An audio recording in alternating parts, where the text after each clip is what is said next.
So here we are inside the shop of all places. Now, there are a couple old cars in here. That's an old Mercedes-Benz, and over there is an old BMW. They're both underneath stuff, and I have a saw, and you got another saw over there.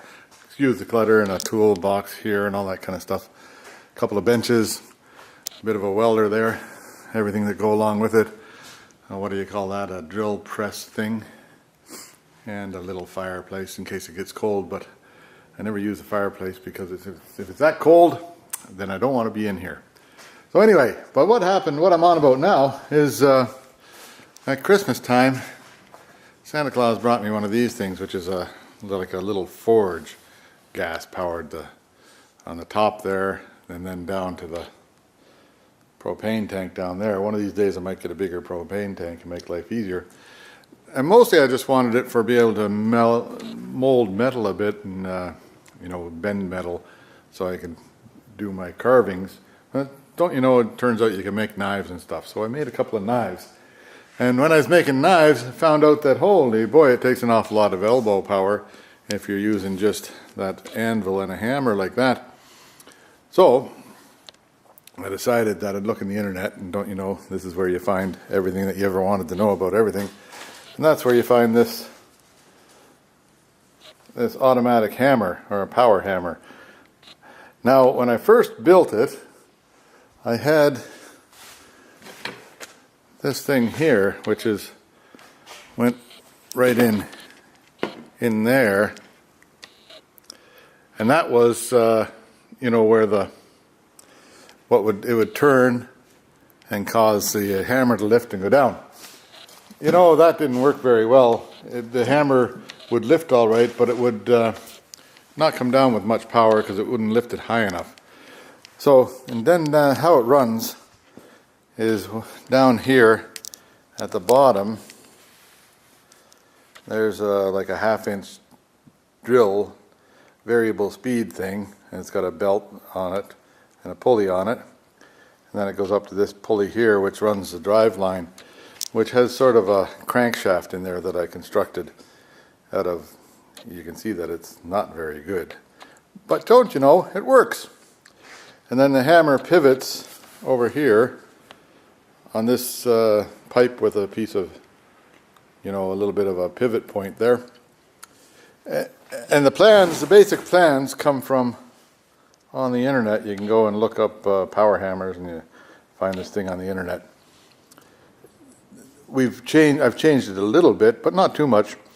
But this concept here, with the drive shaft in there, not a drive shaft, but what would you call that? A crankshaft in there. It works pretty good. I was surprised how well it works, and it took a piece of steel. I heated up. This was a round piece of steel. Where is this thing? There it is. Oh, I got to put it here.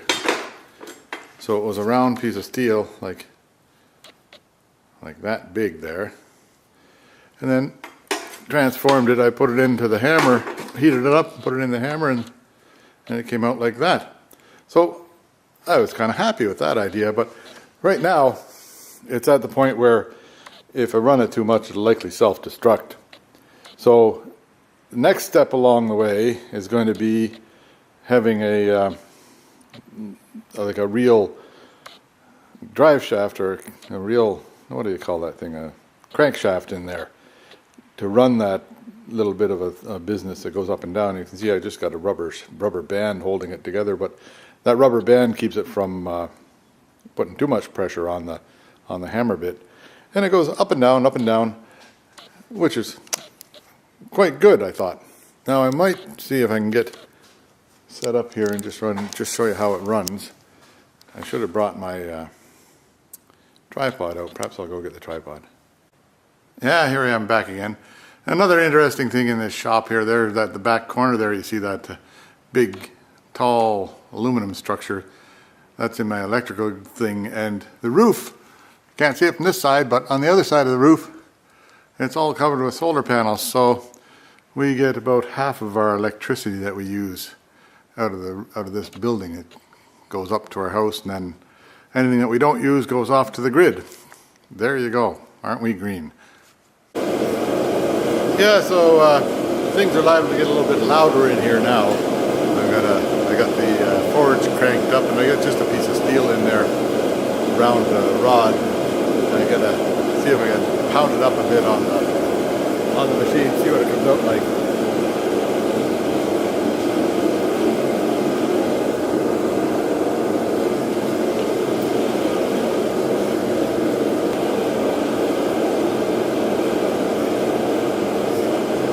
Slow moving some of this stuff, but we'll get it done.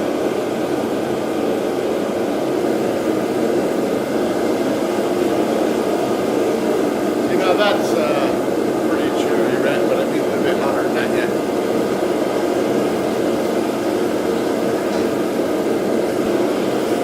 Now warm up the machine.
We'll carry on and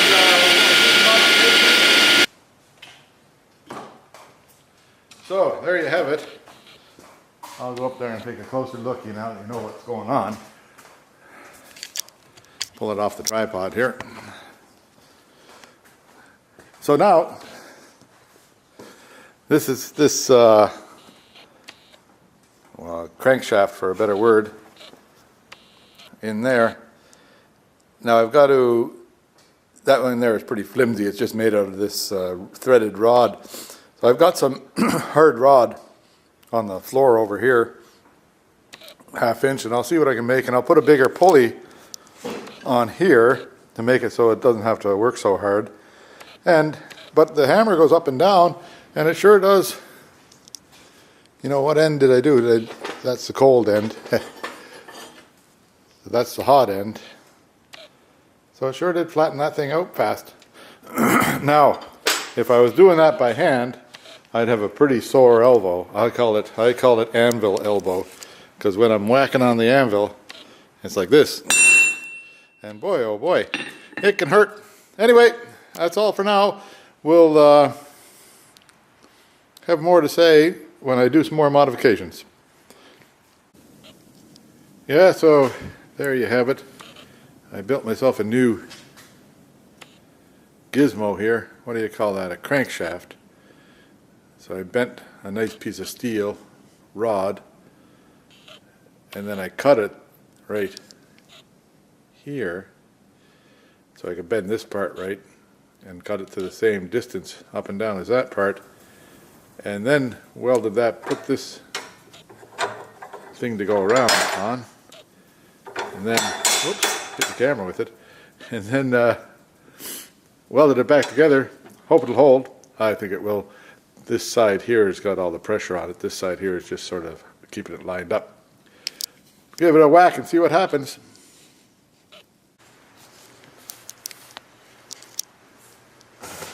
Yeah, so there, that's at rest there now, on the high point.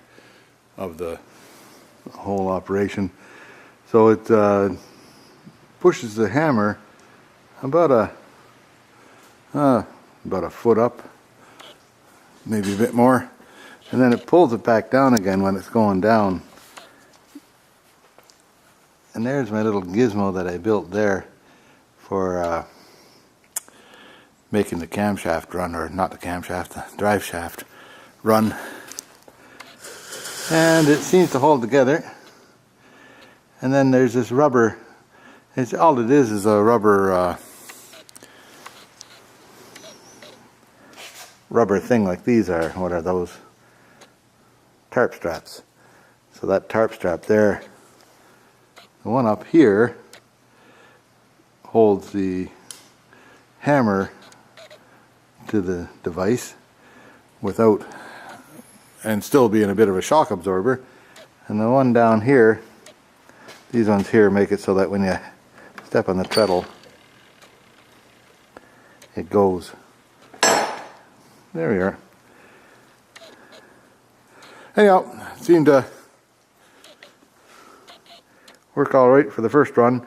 And then I just throw oil in there on that. It's kind of a built bearing. I just drilled out some 1/2-inch nuts and welded them to that thing there. So it's kind of a show, eh? Oh well, seems to work. There you go. Here you go. Test number umpteen in 1,000.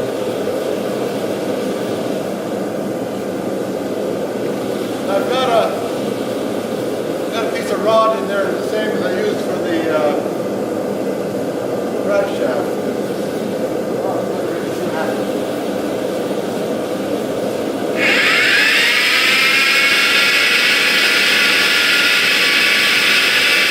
That rod there, pretty hot.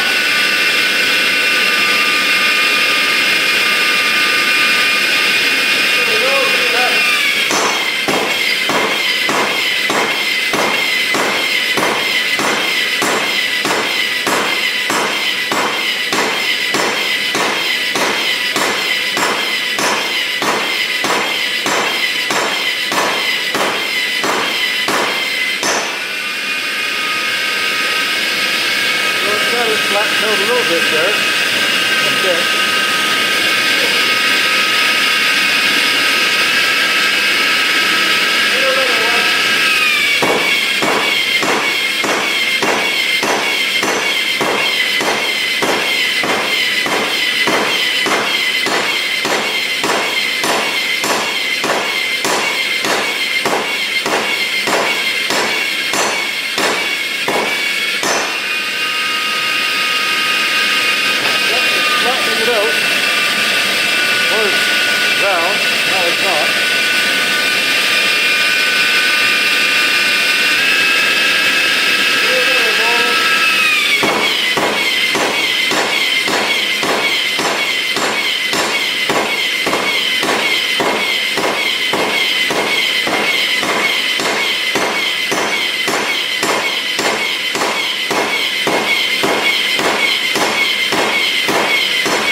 Go. So that's pretty flat there now.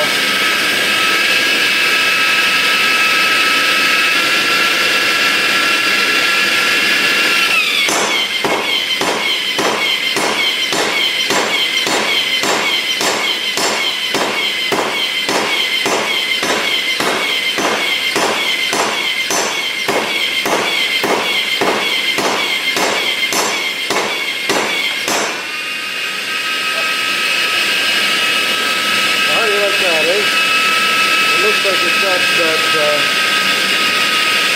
round anymore anyhow. There you go. The forge gets pretty damn hot inside there. 700 degrees, 1700 degrees maybe. But here it is. Whoops, too close to it. There we are. So now if I just put my foot on this pedal down there, tightens it up. There you go. And that rubber band and the holds on to the hammer. Whoops, big screw. My rubber band there holds on to the hammer, so it has a little bit of flex in it. And a little bit of a pivot point back there seems to be alright. And the bearing that I've got in there is just a couple of bolts that I drilled out, or nuts that I drilled out, and then rubbed them on there and some oil on them. There we go.